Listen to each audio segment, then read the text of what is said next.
I'm sorry, y'all. I apologize. What happened was somebody called under spam to try to disrupt my live stream. And they're the ones that's going to have to live with it, whoever it was. Because I don't usually get spam calls. Sorry, y'all. Yeah, right, Corey Joe. It's the men in black. Again, I apologize to everyone. I've never had that happen before. But then again, this is a little itty bitty channel that is on my iPhone, so I apologize. Please forgive me.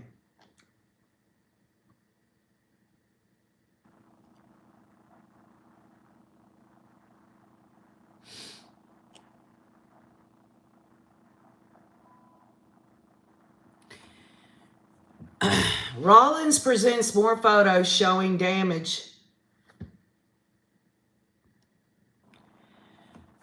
Rollins presents more photos showing damage to bones. We now see an intact portion of Tylee's spine. It has marks consistent with a chopping type action, says this tool maker. The next image is the other half of the hip or pelvic region. There is some damage created from a chopping type action that pierced the hard layer of the bone. There are soot marks on the bone that were damaged due to fire. This tool expert says, I was unable to find any tool marks, but it does appear some type of force was applied to it, perpendicular, driving it downward, but it was still attached to the bone. We are now viewing another photo showing a bone damaged from a chopping type action. The tool expert says he believes the marks came from a blade tool such as a cleaver, a machete, or a hatchet.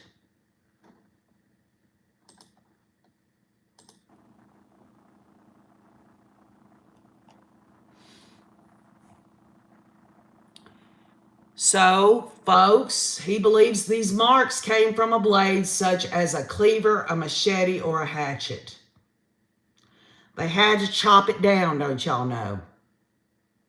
Sorry, guys. I don't believe in coincidences. And whoever wants to do that, I hope they're getting their rocks off. They really need to check themselves, really. That is not got anything to do with anything other than just being wrong. Wrong. Let me just make it clear. That has never happened to OKJ before. And I think I pretty well have an idea, but I'm going to let it slide. I'm going to let it slide. What comes around goes around. We now see a photo with a big black crack in a bone. This is from a chopping type action. The force of the action occurred from left to right, kind of coming upwards, says this tool expert, Douglas.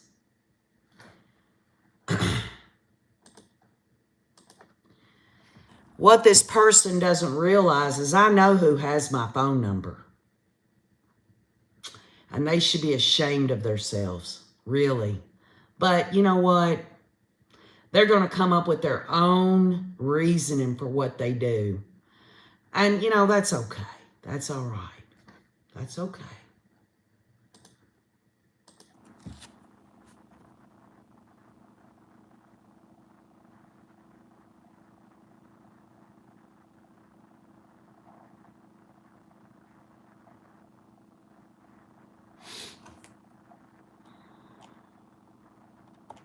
So just to kind of sum up all this, they've been going through 5 casting images, and the castings, and I know that's a word we don't, you know, we've heard that word for like the witches and all that, but He's done 5 of these rubber liquid things where they dry and all that. We're looking at a cleaver, a machete, or a hatchet. Take care, okie dokie.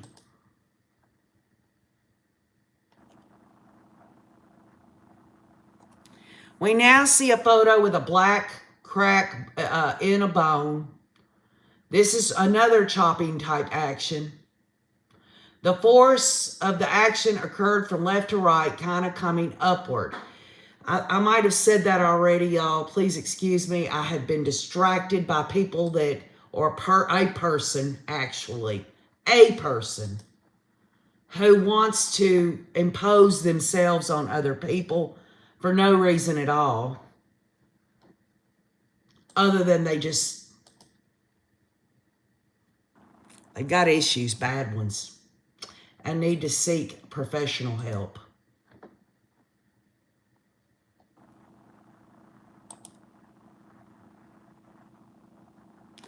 BH, yes, they found a bunch of knives and swords, not only inside of Lori's apartment, but in the garage as well.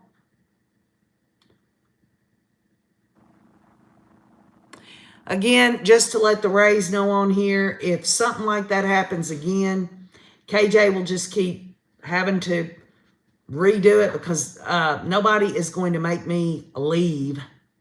Nobody's going to be able to exert their will over OKJ.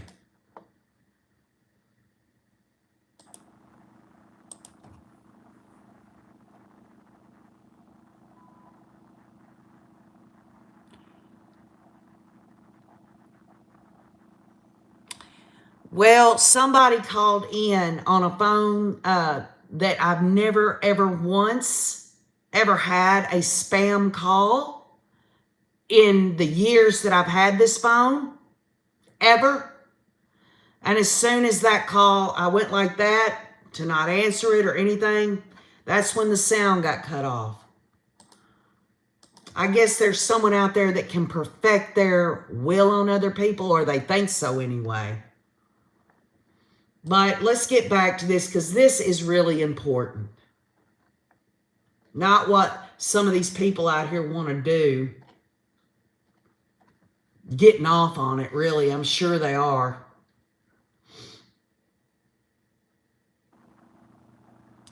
The last image shows a large piece of Tylee's hip bone. Douglas says some type of force was applied because there's an impression on it. There are other areas of damage.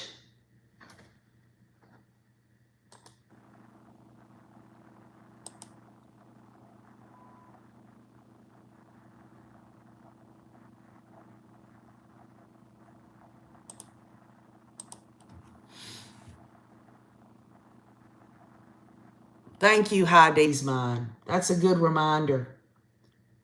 I'm in this for the right reasons. The right reasons. The truthful reasons.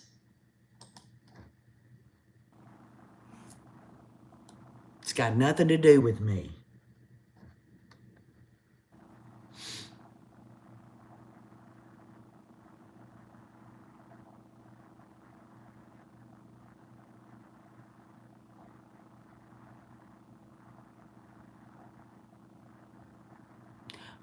Michelle Wordle says, swords and knives, there'd have to be DNA, right?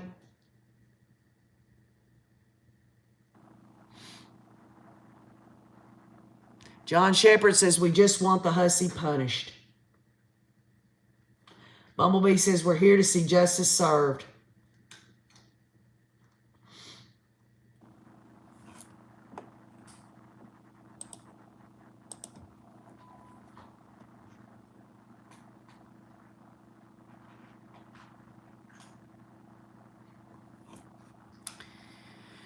Well, I can tell you, Evangeline, when there is a safe place on different, I'm sure there's many on YouTube. There's 50 million channels. When you feel like you're in a safe place, some people don't like that. They don't like it. I'm thankful that the Rays and I have been able to outlast some of this stuff that goes on these social media platforms.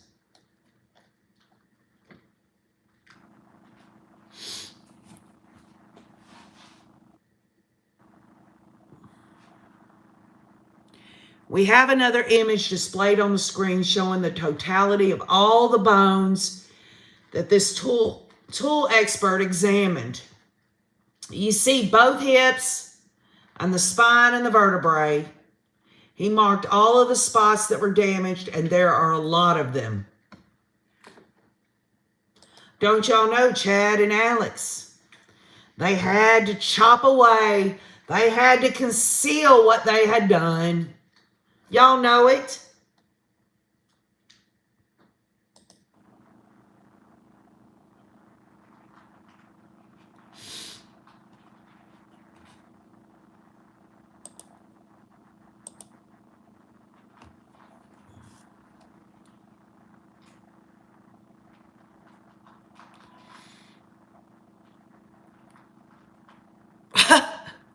Cindy K, you loved gherkin pickles and now you can't eat them anymore because old KJ started talking about Chad jerking his gherkin? Come on, y'all. I still eat little smokies and cocktail weenies and gherkins. I'm not going to let anything like that keep me from enjoying my finger foods. You know, somebody had said, I wanted to also bring this up as well. And this is not the first time, and I can't remember who it was, but there have been several times over the last couple of years where people said that these crucial dates of when these murders took place fell on their birthday or say their child's birthday or something. And I say this, never associate what happened here with your birthday. Don't even think about that. Your birthday should be a celebration of your life. It's hard not to see that, but I'm telling you, you can say that's got nothing to do with anything.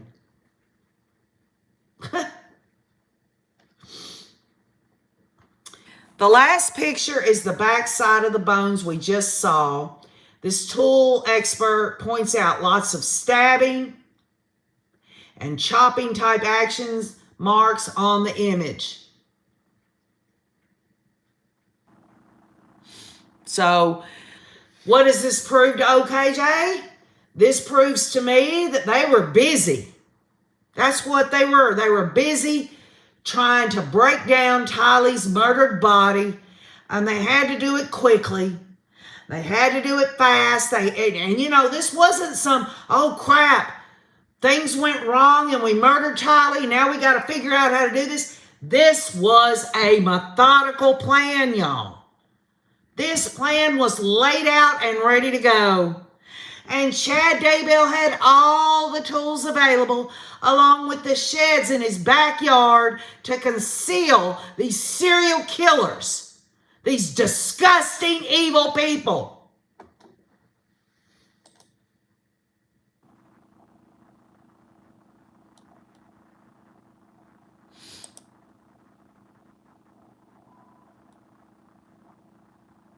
Can you believe that, Illegally Blonde? Oh, Alex believed it 100%, 100%. He believed it so much that he would do that to his own niece. He would chop up that beautiful little girl. I don't know what, the only conclusion I can come to, how can they chop that? Machetes, cleavers, all of that. They couldn't have done it out there in the backyard by the fire pit, the whole body. We've got here evidence of DNA. Even though a dead body doesn't bleed, there's still that there. You're sitting there. Y'all have heard it plenty of times that when you do that, there's cast off of flesh and all that. I hate to talk about it, but there's got to be more evidence than a pickaxe with Tylee's DNA on it.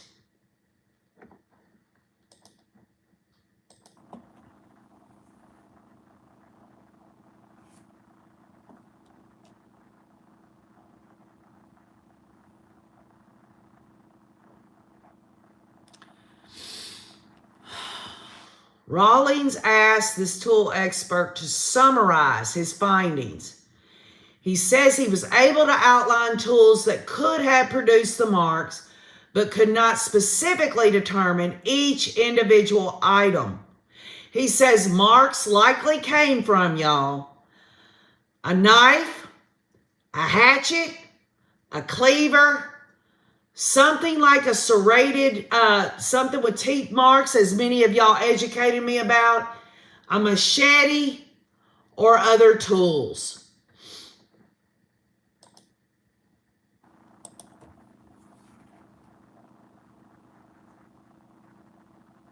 That is so sad. And Lori's sitting in there right now hearing that come out of this expert tool maker's mouth. Her daughter was absolutely butchered. Butchered. Butchered like an animal.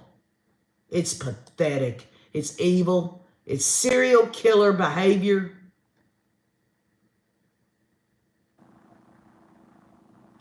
Bumblebee says, and they had the tools. And Cindy K says, Lori doesn't care.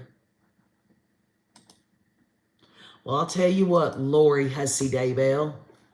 Why don't somebody use those tools on you?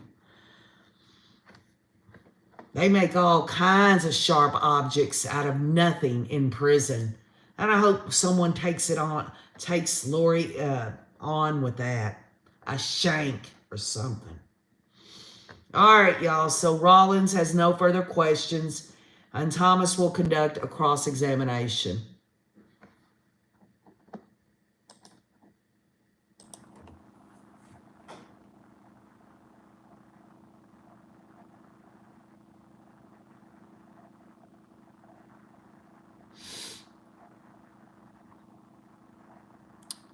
Bella Italia says, prayers for the family. Michelle Wordle says they're not human anymore. They have transitioned. These people are evil serial killers.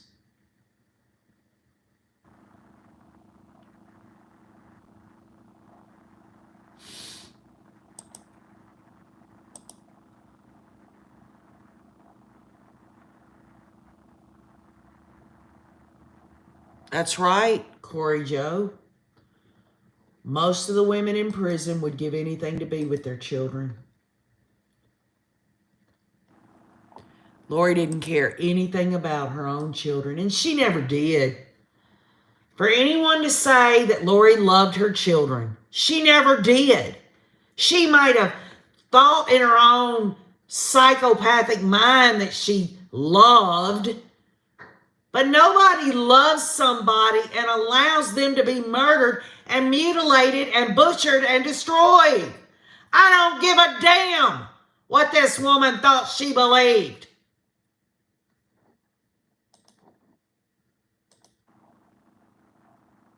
They would have to butcher me alive. I mean, alive.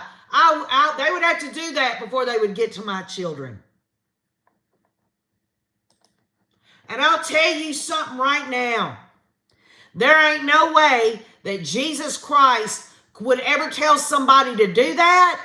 And if somehow some weird shit happened and some voice came out and said, KJ, this is Jesus Christ, and then I see somebody or some entity face to face and it's telling me it's Jesus Christ, I would say, get behind me, Satan.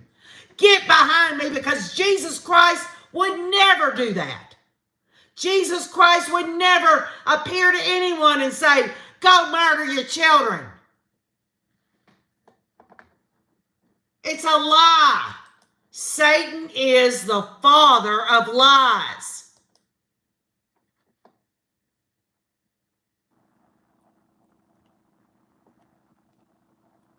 John Thomas asked this tool expert about his background and where he received his education. Douglas explains where he went to school and that he is currently enrolled in classes that require federal security clearances.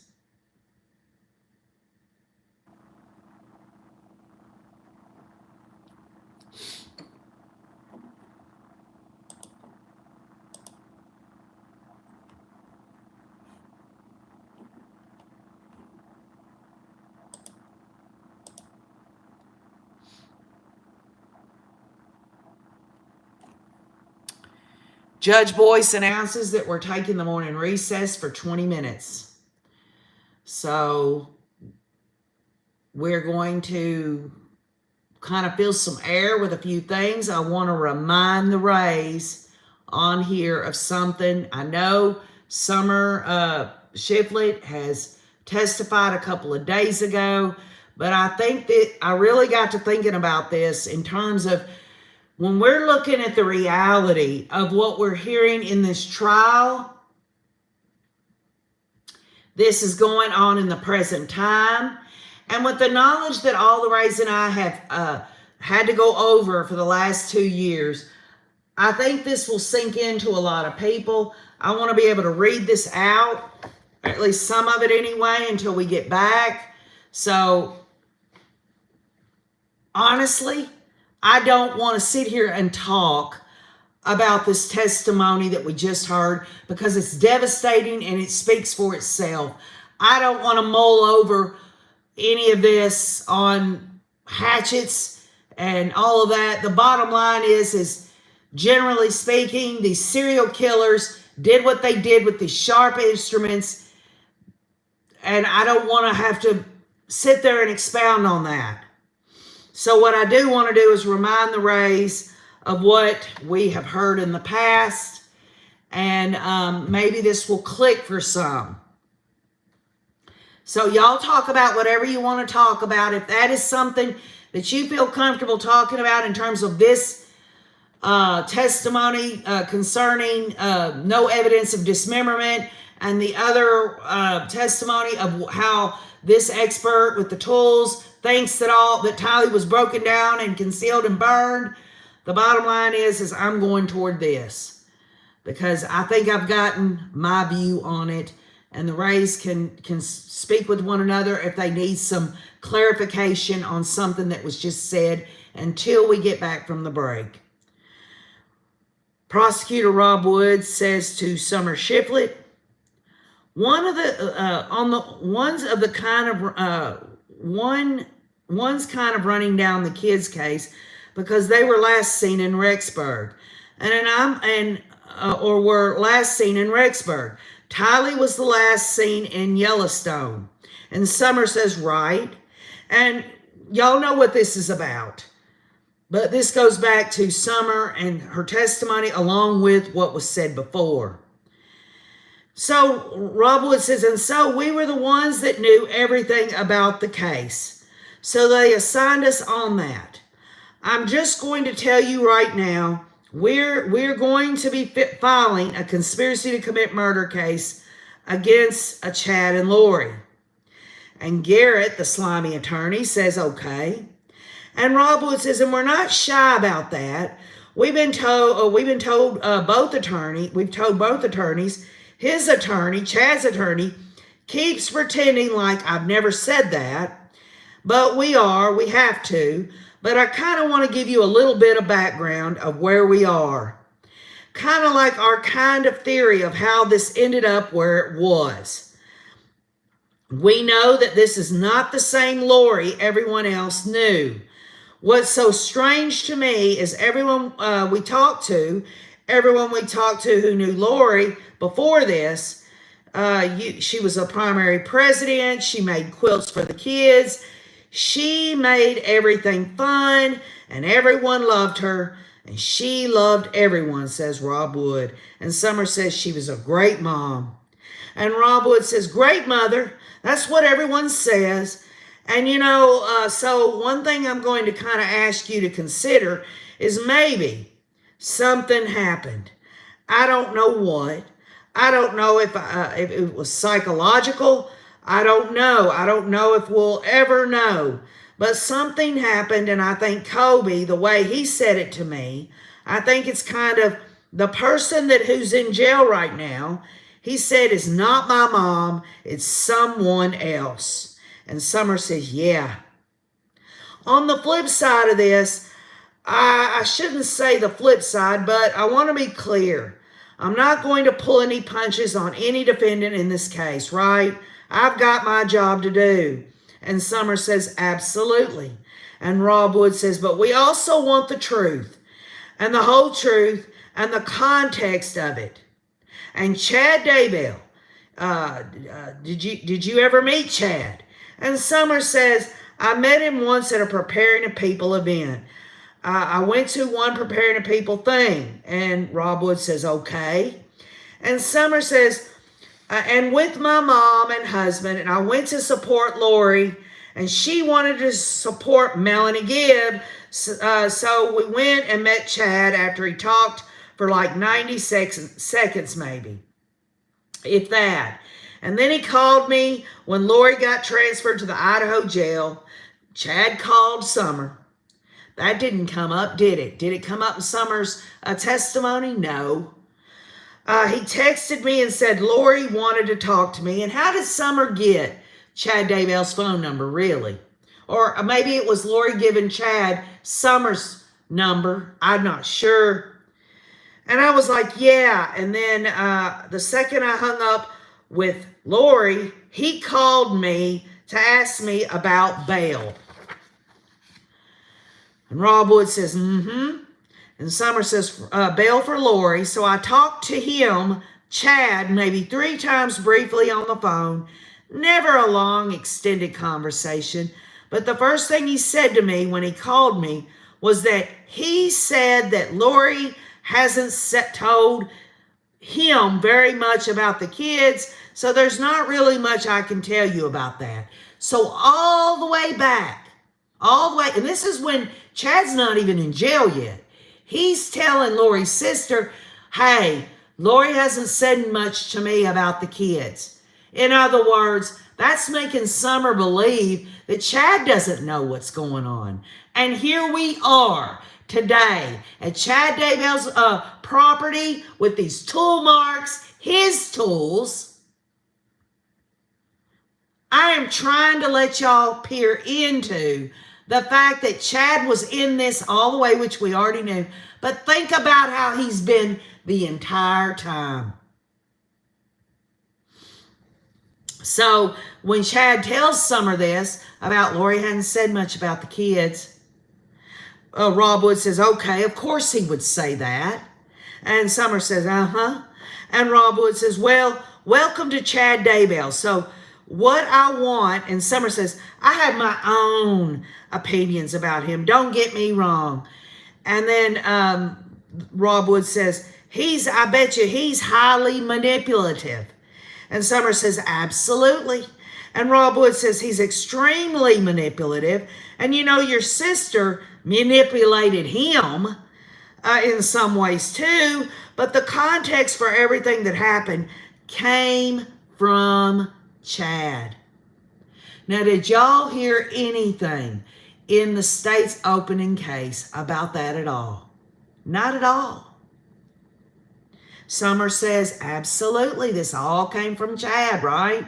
You got Rob Wood saying a few times before that, he's saying Lori was such a good mother. She was all these good things. And then everybody says she changed. So Rob Wood says, and unfortunately, we have enough evidence to prosecute him. We do. But the case against your sister, Lori, is much stronger. But I kind of just want to give you like just the background. That's the kind of context that we see this guy. He came in here and, you know, not making excuses for anyone, but kind of blew up the situation. And he did not care who died. Summer says, uh-huh. And Rob Wood says, or who got hurt. He did not care at all. And the other thing I can tell you is your sister truly believes that everything she's done has been in righteousness. And for Rob Wood to have said that back then, and now we're looking ahead, we see all this, we've seen what the state is presenting to these jurors about sex, money, and power. But he is talking with Summer this way. Is he doing this to kind of get Summer loosened up? Because she's fixing to go into an interview, y'all. I don't know. But why? I mean, even if he didn't believe in that, why is he presenting it to her in this way?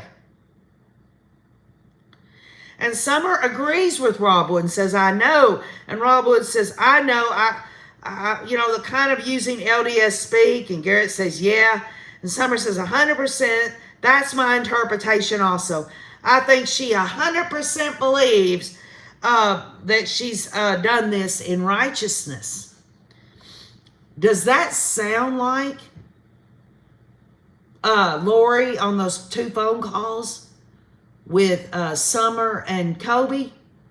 What? She's telling Summer, well, that was months ago. I had to get on with my life. What does Lori have? Getting on with her life and being happy so she don't want to be alone. What does that have to do with righteousness?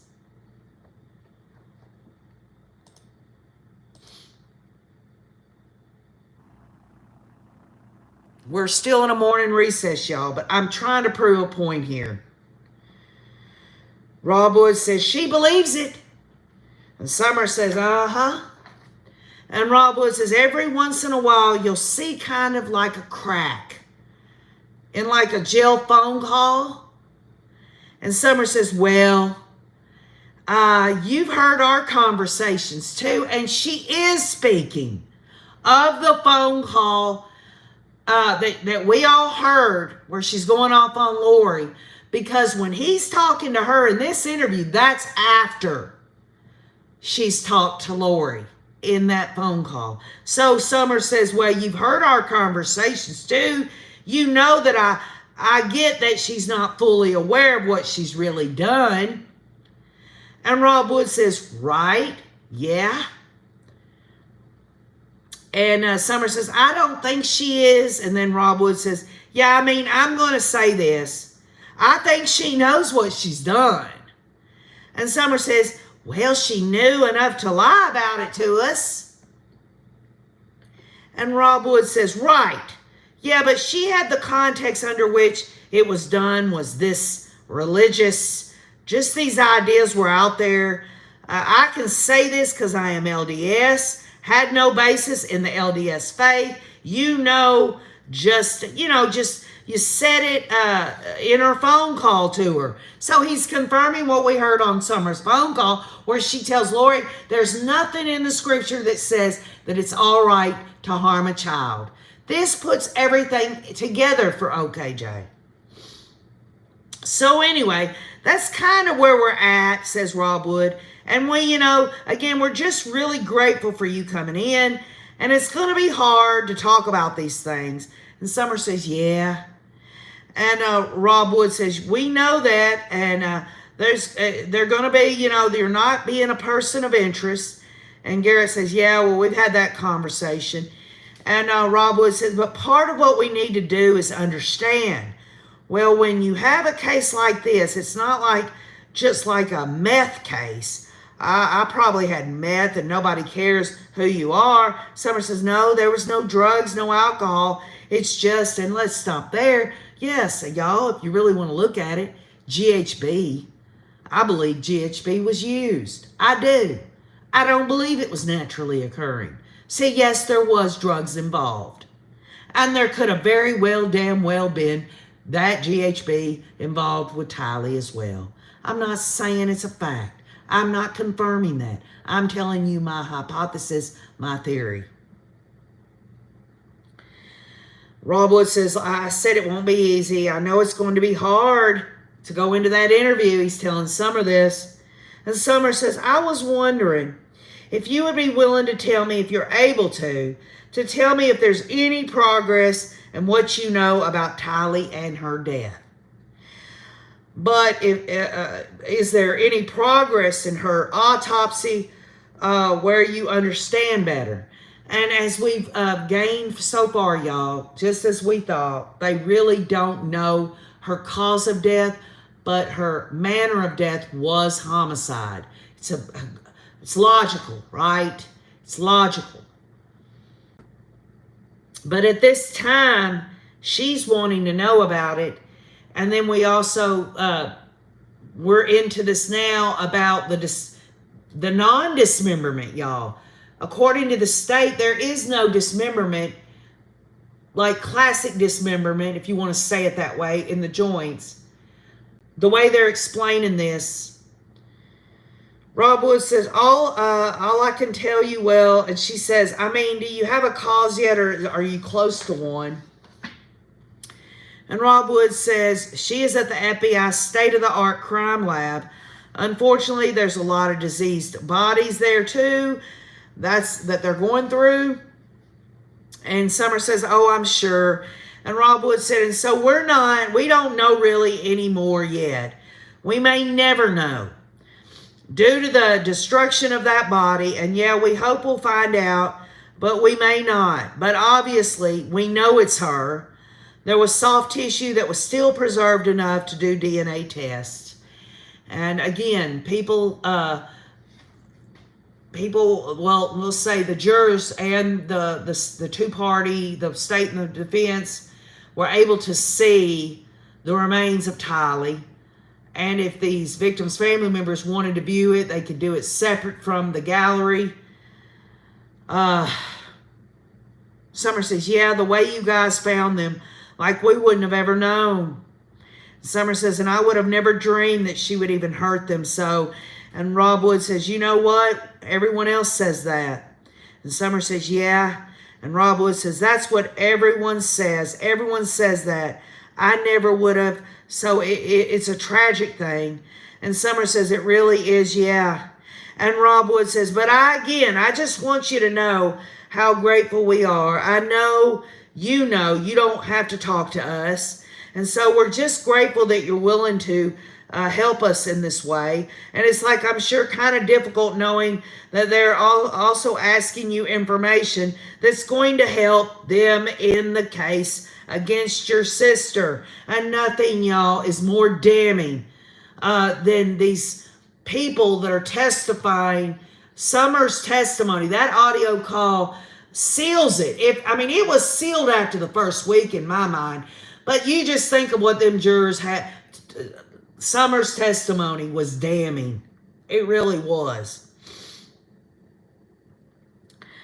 So, but I guess the thing I want you to know is our whole goal, says Rob Wood, is to get justice for these kids. And Summer says, yeah. And Rob Wood says, we mean our hope. Our hope is that it comes to it. Your sister has actually made some overtures. She might be willing to talk to us. And Summer says, I hope she does. I pray for that all the time. And Rob Wood says, we hope she does. Lori, actually was talking with Chad about talking with us about before we found the bodies just a few days before, and he talked her out of it. Now, make no mistake. The defense has been given all of the discovery. This right here that the state speaks of, there is a recording of that, okay? And that is exculpatory. And the defense is going to use this, y'all. That Lori did want to talk to the state, but Chad talked her out of it. And the defense is going to probably play this, showing Chad talking Lori out of it. And, nobody wants to hear that. Everybody wants to see the hussy go down, but it's going to come out, y'all.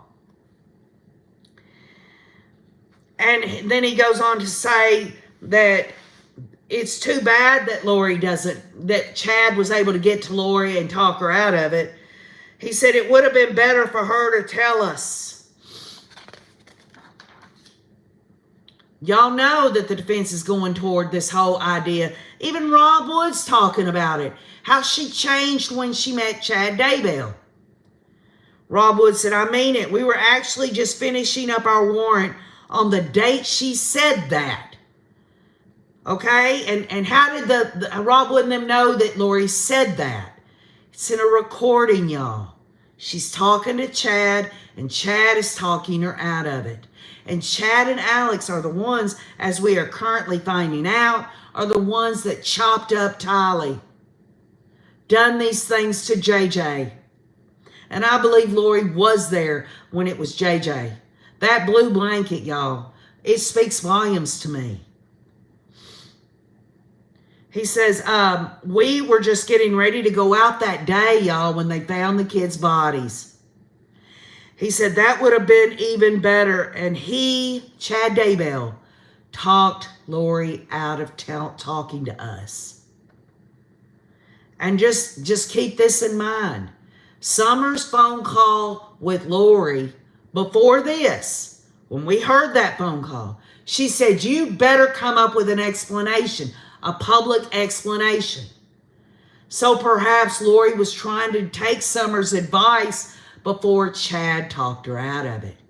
We're going to get it, y'all. We're going to get that. The defense is going to make sure to show that Chad Daybell talked her out of it, because the state's not going to present it. Let's back up a minute. The state will present that in Chad Daybell's trial, but they're not going to present that in Lori's trial here. They've already framed it. They have framed the narrative, y'all. Sex, money, and power, which is absolutely right. But what I'm trying to let y'all understand is that this goes back to things that we knew they should have included in the testimony of anybody, really, specifically these cult members.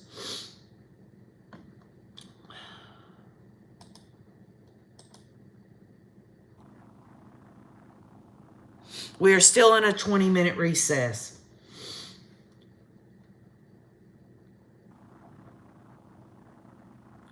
So Summer agrees with Rob Wood that it would have been better for Lori to come forward, even though Chad talked Lori out of it.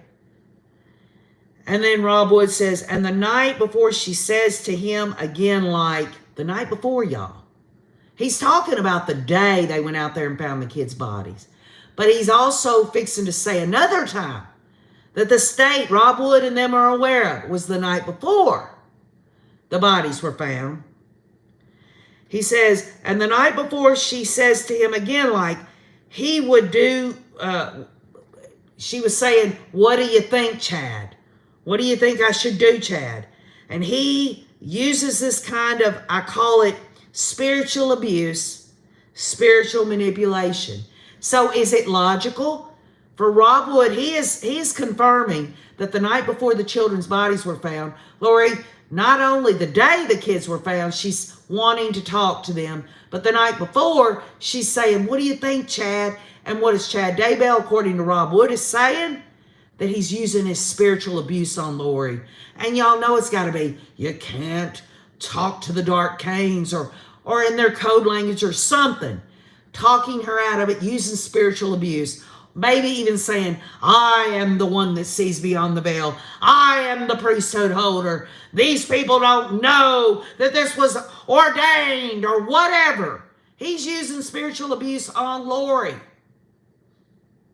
And I'm not taking up for Lori. I'm trying to let y'all know that this stuff is fact. That Rob Wood is talking to Summer. And then Rob Wood goes into what he means by spiritual abuse of Chad talking to Lori, talking her out of talking to law enforcement by saying, we've all seen that guy in the LDS religion whose wife has to obey him because he has the priesthood type thing. And that's not what he says, but it's the same type of thing, says Rob Wood. And Garrett goes, mm-hmm. And Rob Wood says, well, try to explain what he means by that. He says, Chad's saying, I'm the visionary guy. So, so anyway, again, I just wanted to meet with you real quick and introduce myself and Mackenzie, which is his helper there, his paralegal, whoever, assistant, whatever. And then Summer says, I would have obviously seen you. And Rob Wood says, yeah. And Summer says, but I don't take any joy in doing anything that's going to harm Lori. I don't take joy in her spending her life in prison. There's nothing. And then Rob Wood says, sure. And Summer says, it hurts to think about her being there. And Rob Wood says, there's nothing good about this case. There's nothing good about it, says Summer. And then Rob Wood says, and you know what? Even if you win a case, and he's talking about Summer's attorney Garrett, Garrett, you've been in court. Like, there's a case, as a prosecutor, like you take it to trial and you win, and you're like, even at the end, you're like, well, nothing good has happened here. And Garrett agrees with that. And Summer says, yeah, it's all bad. And Rob Wood says, I said this to someone the other day. Who knows your sister is our goal. Who knows your sister is our goal. Sometimes you get murder and all you have is murder, and you just have to run it out and charge it, and then you kind of put it all together. We were able to put them in jail with a high bail on these lower charges, which was alteration, destruction, and concealment of evidence, and put this case together. Now our goal is to have such a strong case that when she has competent counsel, I don't know if you know this, her attorney has never handled a felony case. And Summer says, this is when he goes into Mark Means, y'all. He says he's never done any meaningful criminal work at all, and he doesn't know what he's doing. He's a nice guy. And Summer says, yeah, I met him. And Rob Wood said, other than he's lying about me, but he doesn't know what he's doing. And once we file further charges, she will be appointed counsel who will know what they're doing. And that came about, y'all. And our goal is to put together such a case that they're smart enough. They're going to want to talk, y'all. And we know there were a couple of times that the state wanted to mediate things out with John Pryor and Archie and them, but obviously whatever the defense was throwing out there is what they thought was a good plea deal. I know that Rob Wood and Rachel Smith, Lindsey Blake, Tanya Rollins, and Spencer Ramel, and all the state of Idaho, and the fact that this was high profile, they were not going to make a plea deal unless it was life in prison. Period. End of sentence. So that clues you in that the defense was obviously wanting some sweetheart deal. But the state really thought. They thought because Archie was really a good plea deal maker as a defense attorney. He was death penalty certified and all that. And the state had put the death penalty on the table thinking that'd be a good chip to use. It didn't work out. Not only didn't work out for Lori, who obviously either was advised by her attorneys to assert that speedy trial, or which I don't think they did because they said they needed more time, but some reason why she wanted to do that. And then the fact that John Pryor wasn't going to play. The bottom line is they definitely, I'm thinking about this now, knowing what the state knew then, knowing that Summer has testified along with that audio of the jail call, knowing good and damn well that there is going to be an audio call of Chad trying to talk Lori out of this. The defense would be absolutely negligent, ineffective assistance of counsel if they don't play that. Here we go, y'all. We'll get to the rest of this shortly. I was just trying to prove some points to y'all. The Rays know that we've talked about this for a very long time. We're back in court, and Thomas asks Douglas, this tool expert, when he started the National Intelligence at the National Intelligence University, where he is currently enrolled. Thomas asked Douglas for his employment history out of college.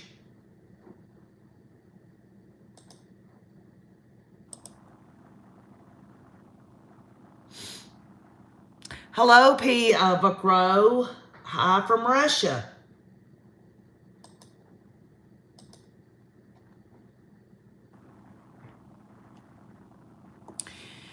Now, this tool expert that's on the stand for the state, his name is Douglas, that's his first name, says after he graduated college, he was reactivated into the Marine Corps following 9/11. Thomas thanks him for his service.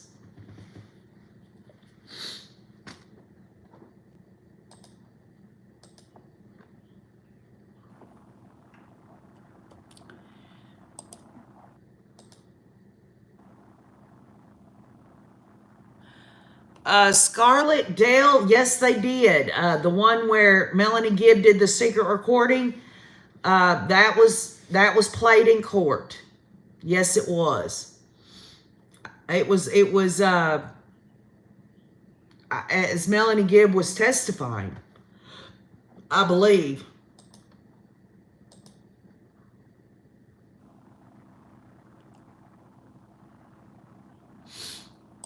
So now we have John Thomas, Lori's defense attorney, cross-examining this tool expert. And just to kind of recap things, y'all, Christensen, the expert before him, the anthropologist, says in her experience that was not a dismemberment in terms of cutting, dismembering from joints. And then when the tool expert came on the stand, he says that it looked as though there was a bunch of hacking and chopping. He's talking about a cleaver, a machete, sharp instruments. Does this point to something done in haste? Does this point to something in premeditation? I believe it does. I believe they just went to town. And that's just a way of saying it.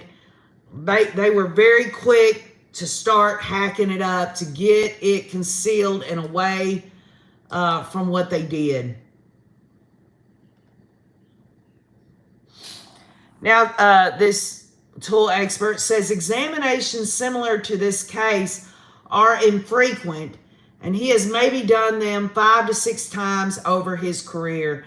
And really, y'all, if you think about it, there are a lot of these people in these lines of work that deal with murders and stuff, but what they had to deal with in this case is absolutely beyond believable.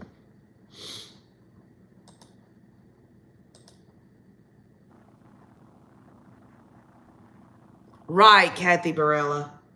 I don't think Chad ever wanted to move to Arizona anyway. Him and Lori were so on to Zulema. Moved from Arizona to Idaho. That was going to be the place, y'all. That was going to be the place. Let me just make this clear. First of all, there was no planned move to Hawaii. Chad and Lori, if they would not have been discovered, would have stayed in Idaho. They came back from their wedding to Idaho. So that's where they were going to start all this. They're talking to David Warwick about, do you see the spiritual temple on this property that we're looking at, David Warwick? And David Warwick says on the stand, he didn't see anything, but you know and I know David Warwick was probably there. Oh, yes, Chad. You know, these people are liars, all of them. You think so, Janelle Murphy? You think they all would have went to Missouri? John Shepard says, why didn't they go to Mexico? Well, I don't know, John Shepard, but I know that the only recourse they would have had was to get out of the country where people couldn't say anything about where's JJ and Tylee. They wouldn't have been able to get a hold of them to accuse them of anything. People would have had to accept that Chad and Lori rode off into the sunset into another country with JJ and Tylee, and that would have been a big lie. There's no other way. Because I don't believe any of this crap about the reason they did it. They thought they could get away with it because it was going to be the end of the world. I don't believe it. The things they were doing after all that was just setting up a new life. It wasn't, this 7 missions to accomplish together that the Rays and I went over. It's ridiculous, really.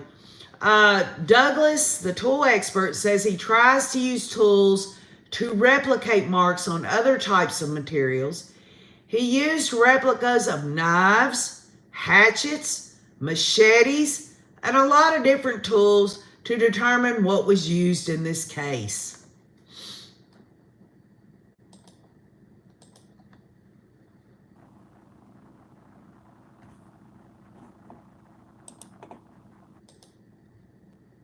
Hello, Janelle Starcher.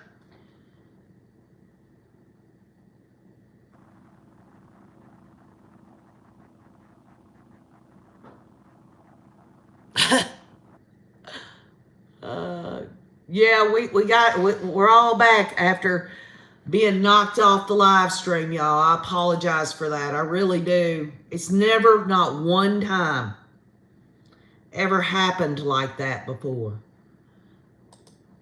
There's been times in the last 2 years where my battery ran down or something like that, but I've got plenty of power right now. So and I know what happened. I know what happened. And I got a good idea who did it too. And it's unfortunate. It really is. The point is this person that did that, they got to know that I know. But they can't say nothing to me about it, can they?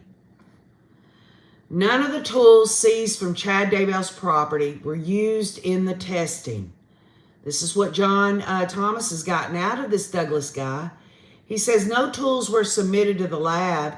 He just tested the bones.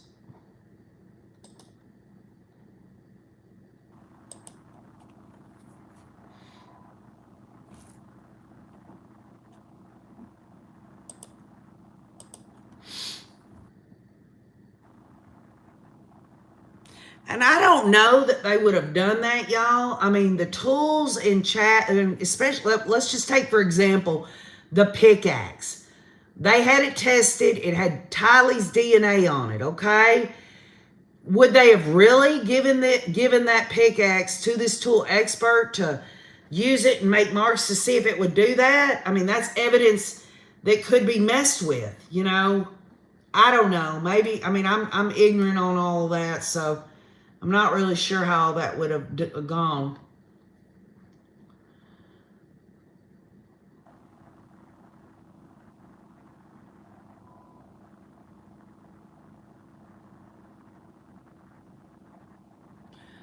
With only a few months before the ending, says Yin Yang, the ending of the world, according to Chad and Lori, right? Why would they need money at the end of the world? What? They're going to go purchase white tents? They're going to build the new firstborn, Church of the Firstborn temple? Give me a break. Give me a break. You know what's interesting is who had money in this cult? Did Melanie Pulaski have money, or they tried to get her Brandon's life insurance? She did have a settlement. She had child support and stuff, but then you think about Zulema. How much money did Zulema bring into the cult? David Warwick owned a construction company. Maybe he had money. Melanie Gibb, I don't recall Melanie Gibb ever even working. What kind of money is she going to bring in? Lori, I'm still going to get the $4,000 a month.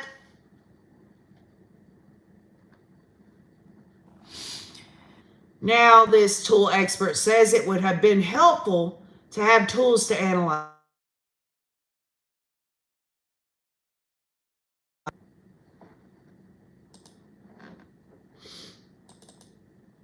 Can y'all hear me okay? Let me know that y'all can hear me. Can y'all hear me okay? Okay.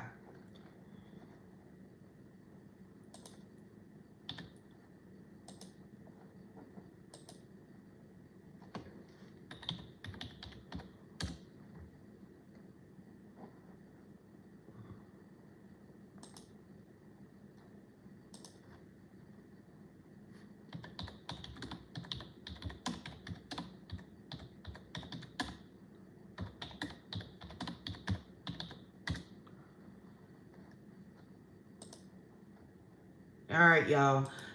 So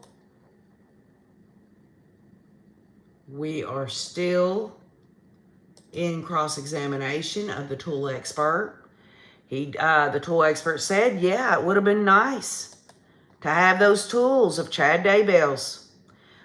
You notice it hasn't got anything to do with Alex's tools. Douglas says his analysis was focused solely on the marks and damage to the bones, not flesh or skin.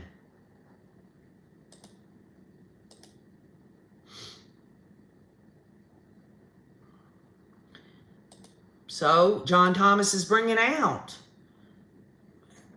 he's bringing it out, y'all, that the actual tools that were recovered at Chad Daybell's was not used on this testing.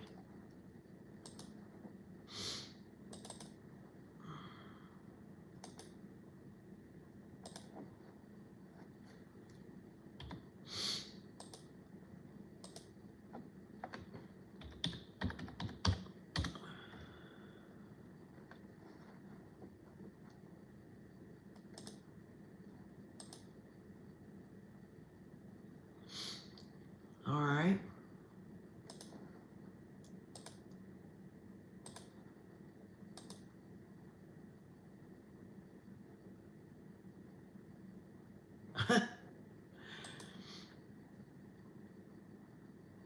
Is the audio lagging? Just looking. Can y'all hear me okay?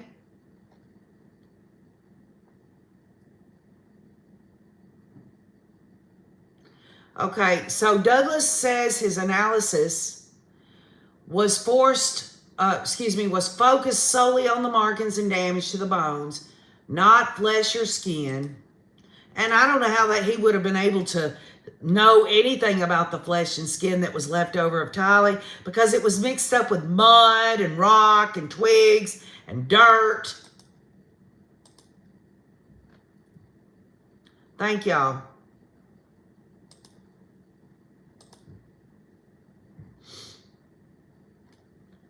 And then John Thomas asks, is it true you don't know what caused these marks? You just know it was something? And he responds, the tool expert responds, all I know is the marks were generated by some tool that is consistent in generating those marks, but I don't know what was used.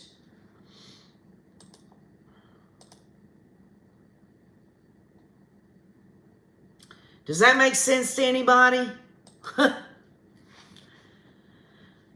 Obviously, this tool expert doesn't know where these tools that made these marks, where they're at, whether they're in the state's possession. He doesn't know.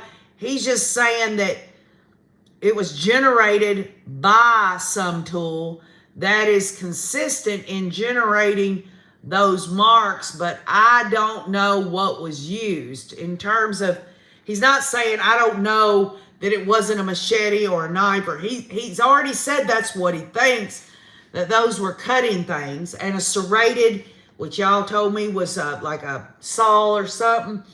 So, but he's saying he doesn't know exactly where is it? Where is that tool?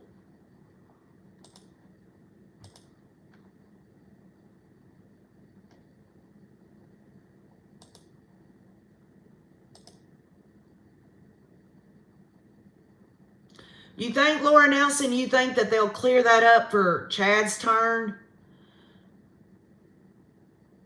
Yeah. Well, CSI, I don't know. All I can do is read the tweets. I don't know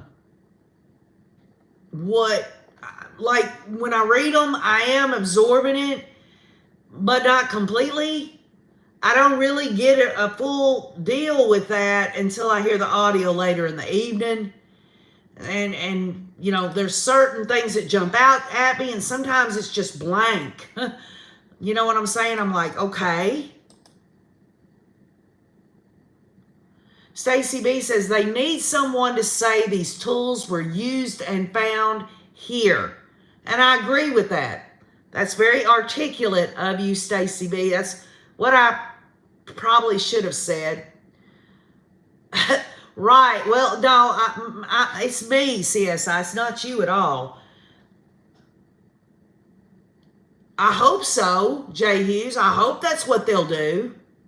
Thank you, CIM. I'm doing, who knows how to do this perfectly? I don't know.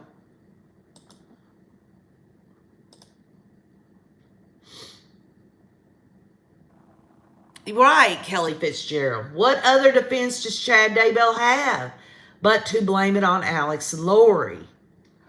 But see, this goes back to when you try to throw someone under the bus and you're guilty, there's other evidence besides you saying that is either going to shore that up or it's going to blow it apart. And if you think Chad wants to say, Lori and Alex must have done this, then you see Chad with Lori up her ass all the damn time. Don't make sense, does it? Doesn't seem credible, does it? But I'll tell you this, y'all. The jury knows this much. If I'm confused, KJ's confused about this tool expert and what he's trying to say, the bottom line is the jury has to know just by looking at those photos and the pictures of the marks on the bones that somebody did this shit. Somebody hacked at it.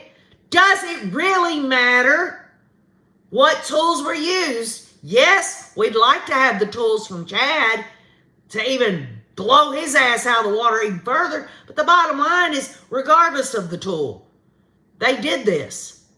They chopped her up. That's what they did.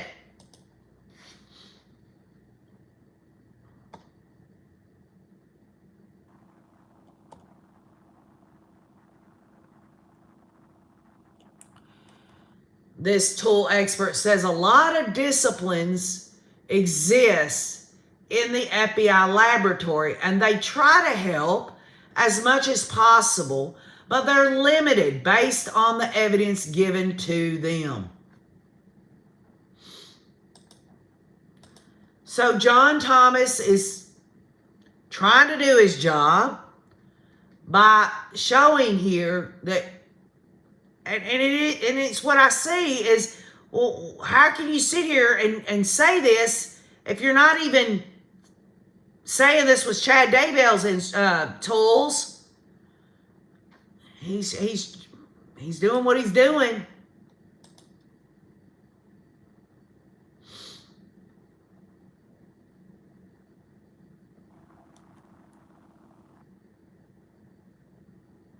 Right, bullseye. That's right. Just as Lori's only defense is to blame Chad. If it wouldn't have been for Chad, Lori would have never murdered her kids or Charles or any of this stuff, which is a crock of shit. She'd have done anything to get with that nasty ass man. She'd have done anything.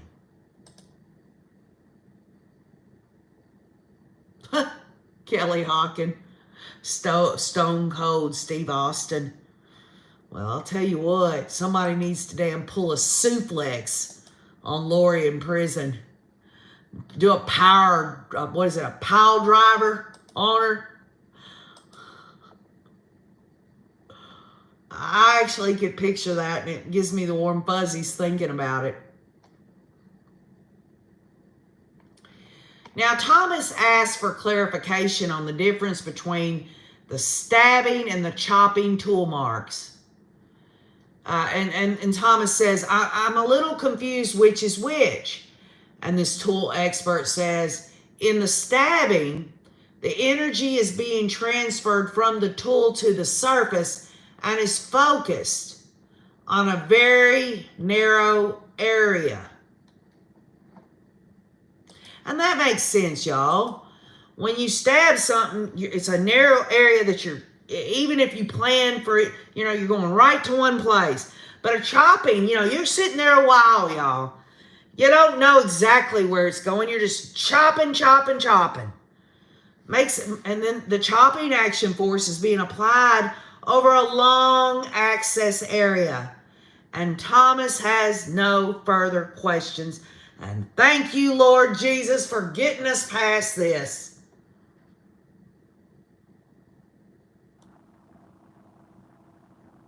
Right, Mohawk Mom. Maybe the tool expert didn't get those tools of Chad's that are in evidence because that was part of their evidence or something, and they didn't want it, messed with.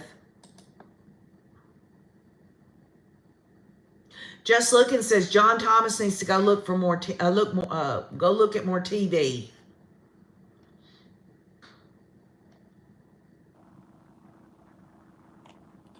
So who's coming up, y'all? Stacy B says DNA is more important. Maybe we'll get a DNA expert on the stand. Y'all been educating me on what y'all think, and most of the time y'all are right. Jody Allen says a different expert would have examined the actual tools. It's a good point.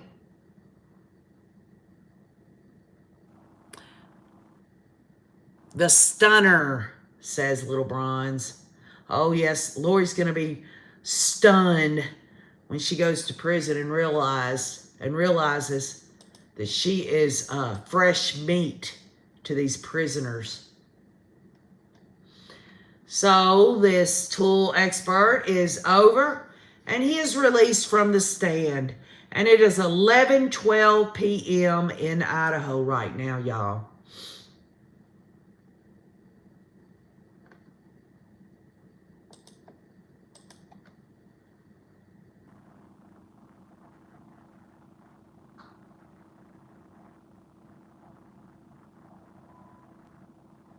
Yeah, I was wondering about that.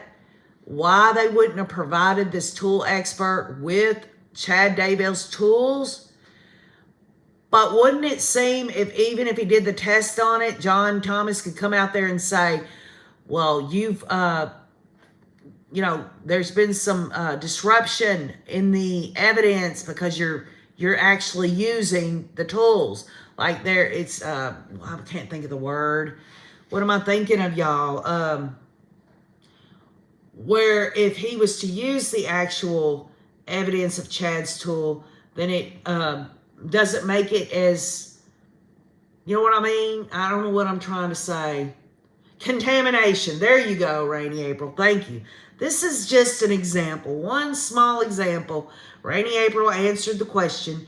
The Rays have been doing this. Poor old KJ just don't have the answers I need sometimes, and these people have stepped up time and time again. Contaminate, taint. That's right. Very good. Very good. We're waiting on the next witness, y'all. Yes, it could be altered by any test, said Old Bat Two Cats. Right, pile-eyed old Mickey. Lord, Maria P. I've been an old soul since the day I was born. That makes sense at all. Okay, the next witness called to the stand is David Sincerebo. Sincerebo. So I'm going to call, he's retired from the Idaho State Police, and Rachel Smith is questioning him. So y'all, the next witness, when I find out who he is, what he's going to be testifying about, it's going to be whatever David, because his last name is Sincerbeaux.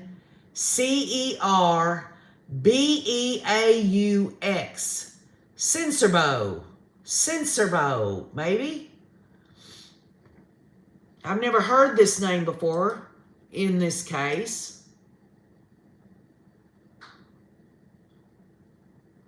Wendy Bastion says, I bet it's forensics. All right, so you say that? Here it is, y'all. Sincerebo worked as an analytical chemist in the ISP lab analyzing fire debris and drugs. He has since retired and coaches softball in northern Idaho. So I'm assuming ISP is the Idaho's, I don't know what does anybody know what ISP is? Special ISP. The ISP. Come on, I know y'all got, duh. Y'all, my brain's crap. I'm on allergy medicine. The Idaho State Police. I just said that too. That shows y'all something right there. Oh, KJ needs to get my shit together. So, Sensibo worked as an analytical chemist in the Idaho State Police Lab, analyzing fire debris and drugs. Fire debris and drugs. Those are two separate topics, isn't it? You got fire debris over here, and then you got drugs over here. Wow. Wonder how he's going to put his testimony together. Yes, I do, Dorothy. I need a big stiff drink, but it's too early in the day.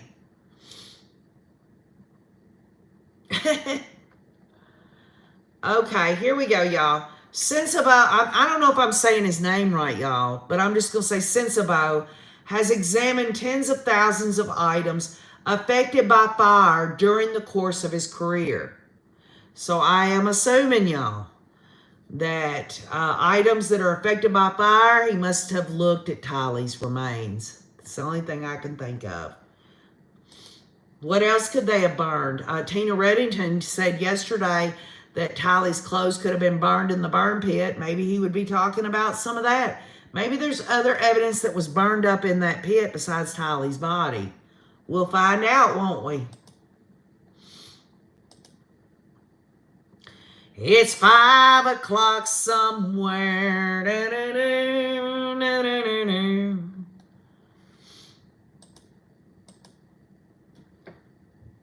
Oh, thank you, Zenaida Rivera. You'll always, all the Rays on here will be my friends forever. I consider y'all family. Dyer's on Fire says the GHB drug. Will that come up again? Accelerant in the soil, says Cat 8 Canary. That's what I'm talking about, CSI. I said that earlier. You know, if they didn't dismember Tylee, according to the state's theory and their expert witnesses, that she was not, I guess what you call the normal way to dismember a body, and then they go into all this chopping and stabbing and all this, the bottom line is even no matter how she was dismembered and taken apart, there has to be something that they poured on there to get that done.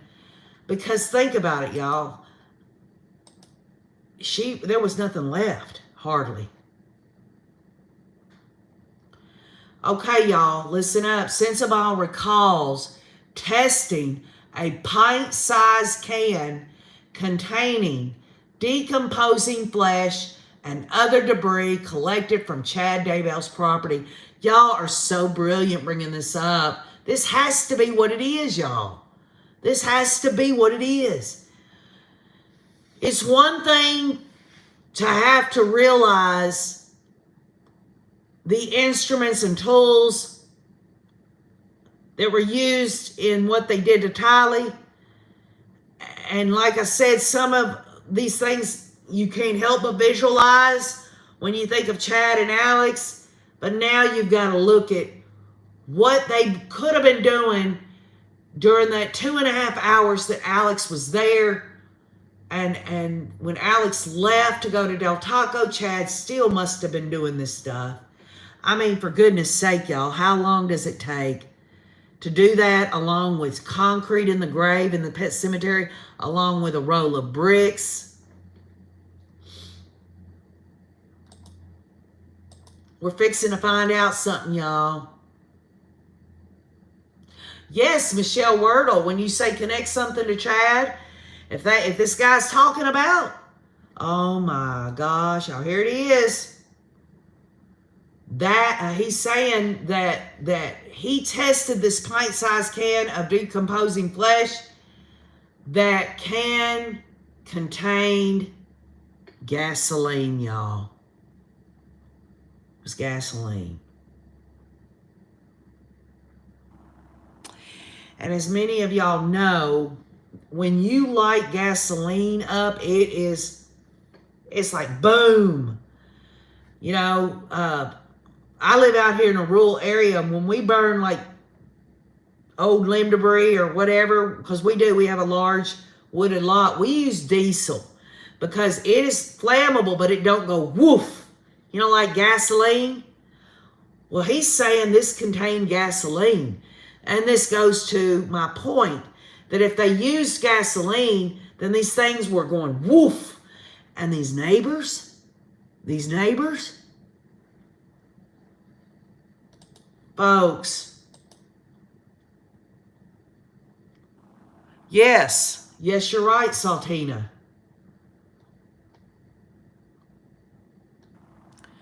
And after he said that this flesh that in this can that he tested and it was gasoline in it, Rachel Smith has nothing further. And then John Thomas is cross-examining him, and Sensabaugh was tasked with looking for any ignitable liquids, paint thinners, gasoline, or diesel.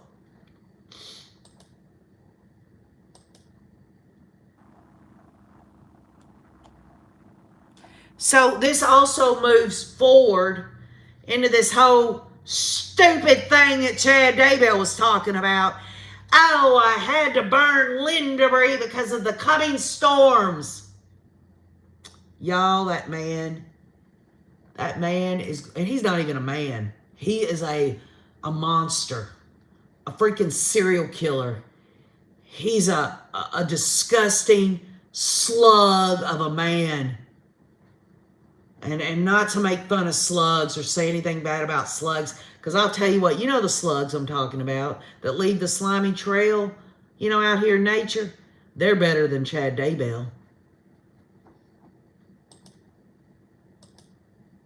He is a zombie, Bama Cat. He's a devil, says MN. Right, Kathy Barella. That's why Chad Daybell lives under the stairs. No. He never lived under the stairs. He just couldn't get out and get him a piece of ass from that damn whore. That pissed him off. Oh, I feel like Harry Potter under the stairs. Let me tell you something. There wouldn't have been any stairs, no house, nothing, if it would have been left up to Chad Daybell to bring home the bacon. Tammy was the one that damn paid for everything. You know it and I know it.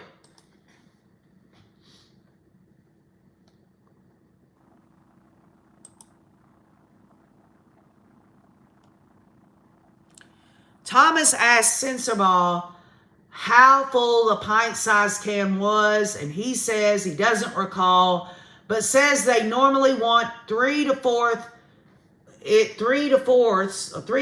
full for testing. That's so sad, y'all. This some of Tylee, 3/4 of Tylee's flesh was put in a can and sent to this guy. Yes, this is part of the forensics and all of this, and this is going to prove even more how evil these people are, how premeditated it was, the cover-up, all of it. But it's sad. It's so sad. And it really doesn't go into what the actual method is to test for those accelerants. So was some of Tylee consumed in that testing? I don't know unless it's said.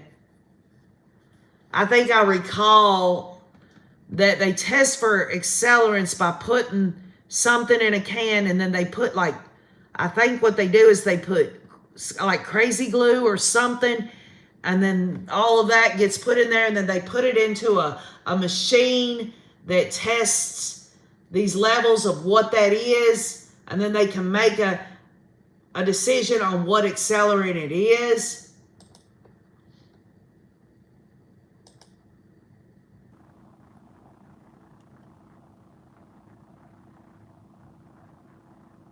Okay, well, here it is. Sensabaugh says when it comes to testing, they use a charcoal strip attached to a Christmas tree ornament hanger to put in the substance. I guess what he's fixing to say is, they put it inside the can, a charcoal strip,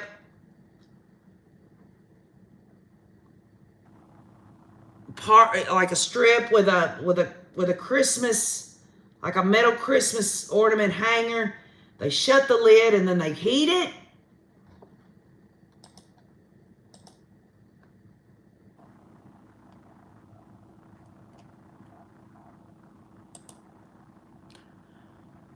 Oh, that's right, Rizzo. I'm getting it all mixed up, y'all. Rizzo's correct. Crazy glue is for fingerprints. That's right. It's for the oils, right? Thank y'all. Y'all are so brilliant. Y'all do a lot of stuff that old KJ don't know. I've learned so much, y'all. Y'all just things that I didn't, not just out of my own research. I'm talking about the Rays and other people.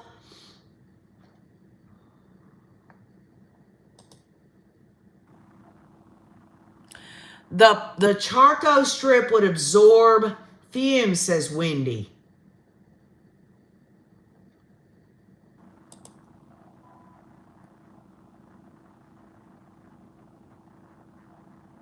Yes, Michelle, that's what they're trying. That is the testimony. It was very quick. Rachel Smith basically wanted the jurors to know that gasoline was used in this. John Thomas wants to kind of look at it and say, how did y'all test? Which that would be a normal cross-examining thing since Rachel Smith didn't ask.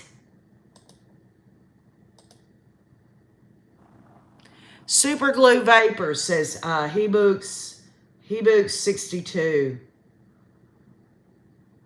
Nita Smith says something like litmus paper, maybe.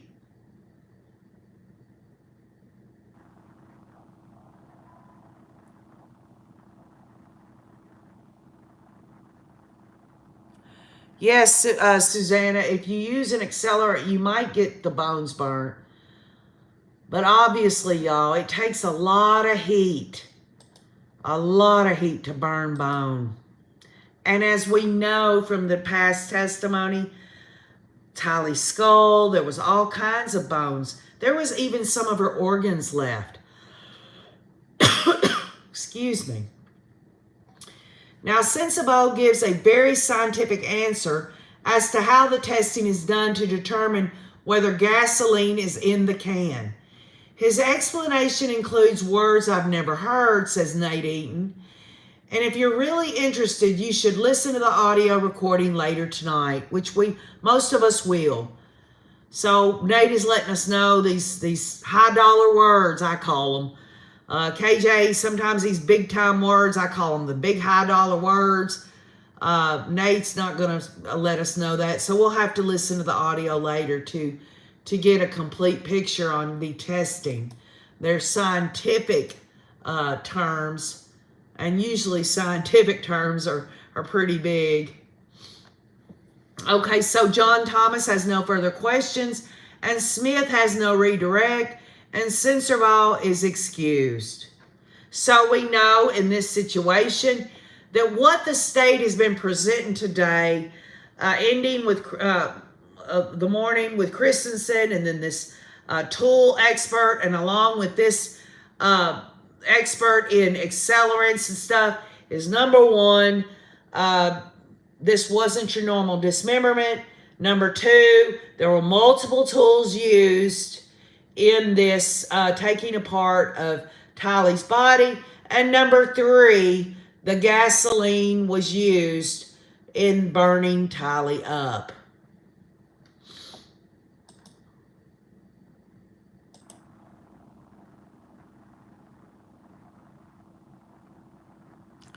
Cindy K, yeah, right. Chad Daybell's past experience as a sexton and a gravedigger, I guess that's the same thing. I would have known that it would have been hard. But the way, if you think about it, they say that JJ's burial was so precise and everything.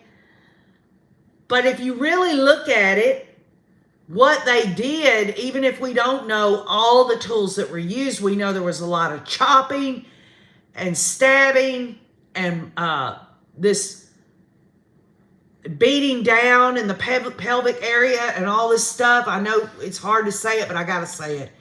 It's almost like Chad and Alex had a mission on that other than just like, oh, it's here, let's just get started. It's almost like they knew. Like Chad and Alex knew, at least Chad knew how he was going to do this to get the best result of what? Disappearing of the evidence of the body, the murder, the concealment, the alteration, destruction of Tylee Ryan. All right, y'all, we've heard this name before. The next witness is Riley Nolan.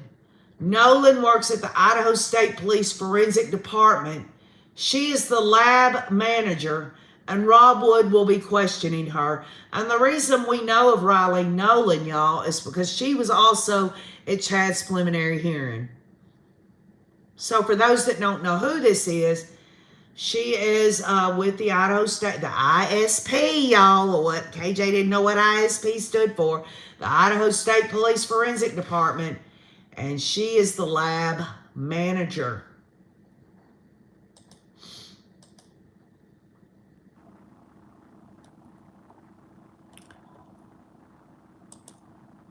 It is currently 11:32 a.m. in the morning in Idaho. They usually go to about lunch, and there's no way I see, maybe I'm wrong, but I don't see this witness just going on the stand and off. Now, Rob Wood asked Nolan to describe her experience. She shares her educational and career background.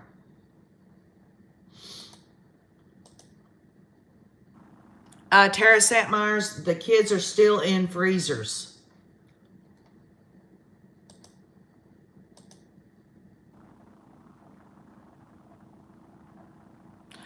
Artie Johnson says, has anyone ever seen the Idaho State Seal? It shows a man with a pickaxe and a shovel.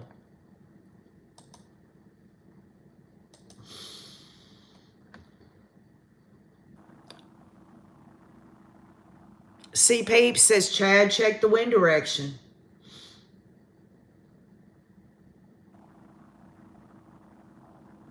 Kathy Barella, the reason why they're asking about the knowledge and experience and stuff is so the jurors can make a decision within themselves on whether they can say this person is worth believing, is credible, has enough experience, etc. Now, Nolan has testified approximately 85 times prior to today about DNA analysis. DNA analysis, y'all. Over the course of 20 years, I've tested thousands of DNA samples. So again, the people in the chats that are bringing this up, either y'all got some clairvoyance going on, which KJ don't necessarily believe that. It's kind of being silly about it, but y'all absolutely know what's going on. Bullseye called it. Boho Mays, there's no way that Chad Daybell will be at Lori Hussey Daybell's trial. John Pryor would never have Chad Daybell on the stand. What would he say? What could Chad Daybell testify to? Right? Without implicating himself. Hold on, someone's knocking at the door.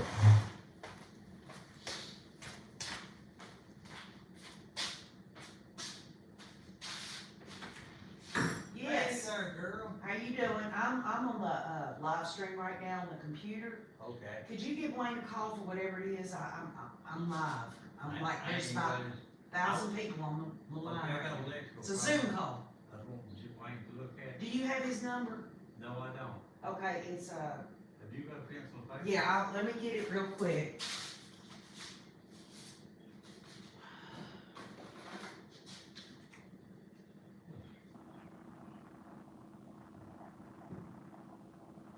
Okay, there you go. I apologize that I've got to be so short with you, but That's I'm on a live Zoom call. All right, thank you. Thank you, sir.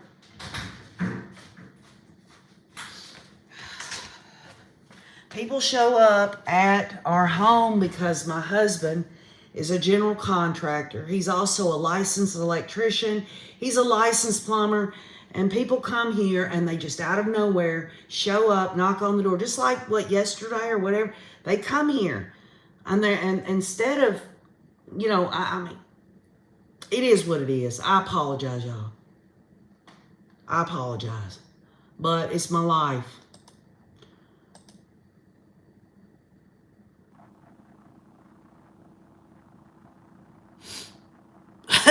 Sorry, y'all. I hated to be short with him. I told him, I said, I apologize I'm being so short with you, but I had to tell him a Zoom call because he's an older man and maybe he don't even know what a live stream is. I feel so bad about it, but folks, I'm in the middle of this. We're in my home. This is reality. Okay, we're back now.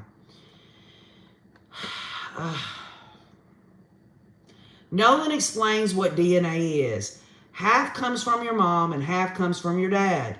She says it's a multiple step process to determine where DNA originated.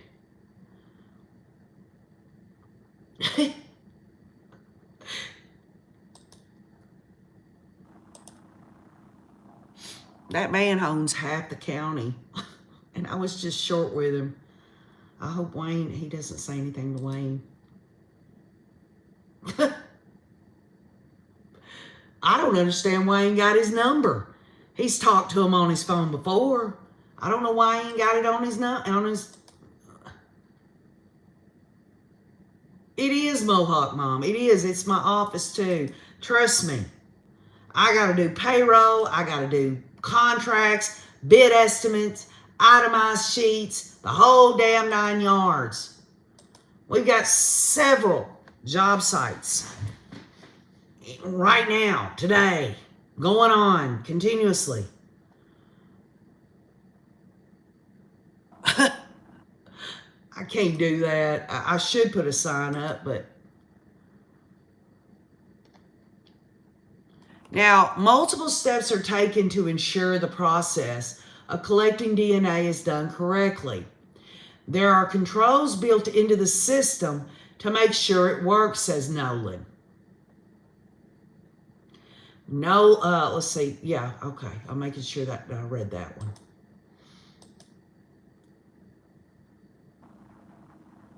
I hope Leslie wills. I feel like I was cordial. I did apologize and say, I'm sorry I have to be short with you. I'm on a Zoom call, which I really ain't on a Zoom call, but I thought maybe he would understand that more.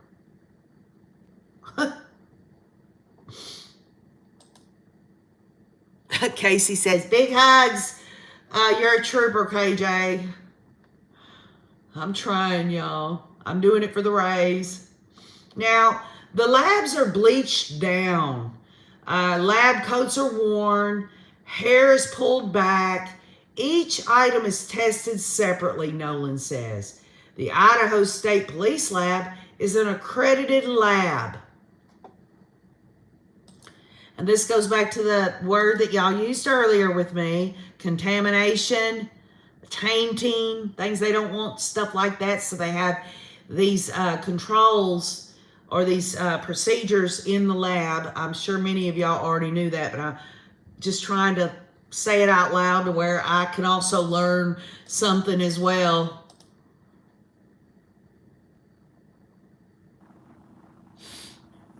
Hello, Marissa.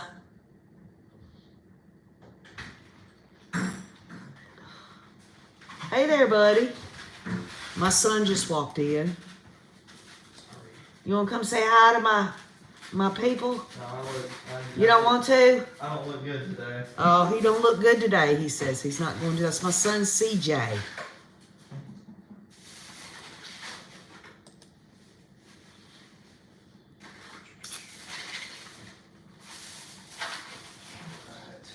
There should be some Cokes in the fridge, buddy. He comes and shows up here every once in a while and brings his mama some lunch. And they gave you a lifetime supply of blue cheese too. It's crazy. Oh, okay, cool.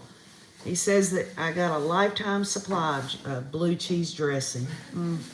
Smoked wings, y'all. Oh, KJ's having smoked wings and French fries for lunch. And I skipped breakfast. So I'm just telling y'all right now, I can put this aside long enough to not fall out of the chair hungry. You might need to get a cup with ice in it for the Cokes that are sitting by. They haven't been put in the fridge, right? See them? Yeah, I see. So, You got me pour you a glass? sure. Okay, so there are several standards the lab follows to be accredited, and in order to work with other law enforcement agencies, including the FBI, says Nolan.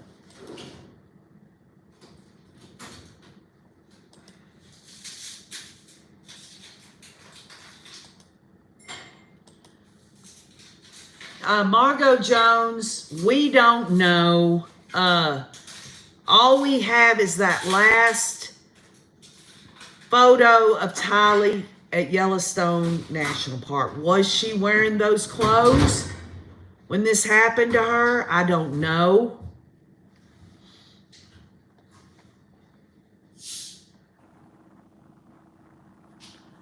Nolan worked the Daybell case. Nolan says the items I was specifically asked to examine were biological samples said to be collected from Tylee Ryan, her molars, and a section of rib. I was also given biological samples from Joshua J. Vallow, which also consisted of a molar and section of rib. I was also given known samples from Dennis Trahan as well as Lori. So Nolan is going to have to find, they're confirming that the two sets of body remains are in fact JJ and Tylee.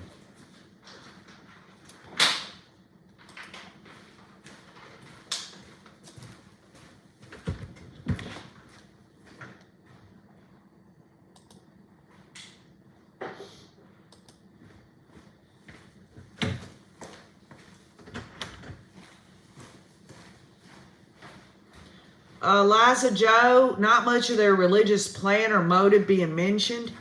Well, I think plenty of things have been said about that.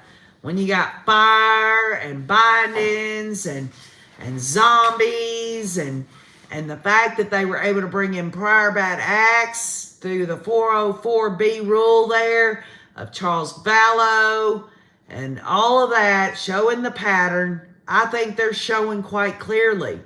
And let's not forget what Lindsay Blake says. Money, power, and sex. Doesn't say anything in there about money, power, sex, and religious beliefs, even though the indictment does say endorsed and espoused religious beliefs for the purpose of murder. Now, Nolan creates a DNA profile for Tylee. She compared it against the DNA sample from Lori to determine if Lori was Tylee's mother. The results show 99.999% of the female population was excluded from being Tylee's mother. Well, we know this is JJ and Tylee, but this is, I guess, educational. He says, I missed a 9, Nate Eaton says, it's actually 99.9999 of the female population was excluded from being Tylee's mother. And just think about this. If Lori was so exalted and she was such the queen of the 144,000 and stuff, her own flesh and blood that shared her own DNA, how could that be? How could part of Lori, who's in her daughter, be susceptible to demon possession or zombie possession? Give me a break, y'all. Give me a break.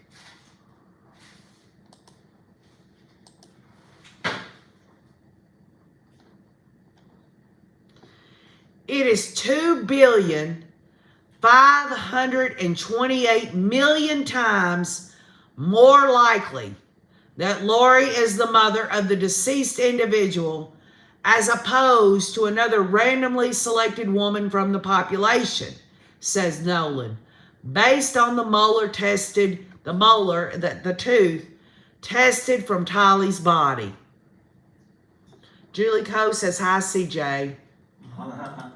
Hello.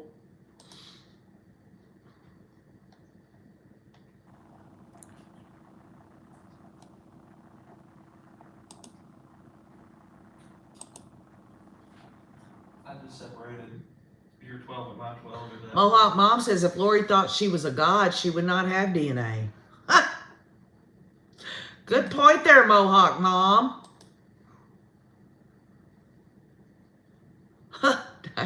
Diana Bennett, I do have my Kit Kats here. And my son brought me lunch, but I don't know if I'm going to be able to eat it after hearing all this. I had a problem with it yesterday, too, during lunchtime. I haven't been myself since we started getting into this aspect of this case. I haven't been sleeping good at night, and I'm not eating properly.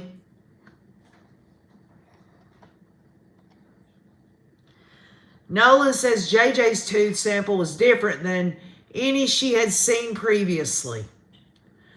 She says, when I broke open the tooth, there were still plump vessels present inside the tooth. And this goes back, y'all, that JJ was well preserved, and I thank God for that. Because if they'd have done JJ like they done Tylee, the victim's family members may have never known, and they would have never known the cause of death. They would have known the manner of death, which is homicide, but they would have never known what happened. And it is a healthy inference that whatever happened to JJ to murder him, they did that to Tylee, whether it's GHB, whether it's suffocation, whatever. It could have been something way different. But I'll tell you one thing from what we've learned so far, Tylee Ryan was not shot and killed. That is what I get out of the testimony.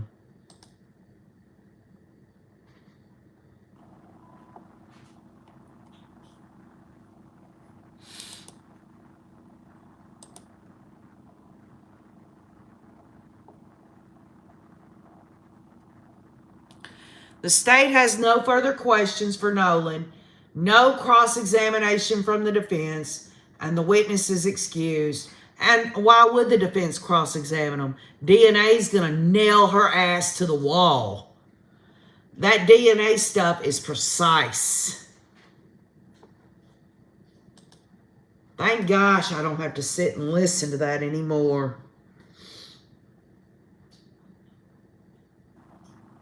Dodging Bullet says, good. Next witness. Tammy Brown says, good morning from Texas. Jody Allen says, lunch break probably. They're checking the boxes, says Stacy B. They're running through the people today. The witnesses today, says Lori. L-A-U-R-I-E. A good Lori.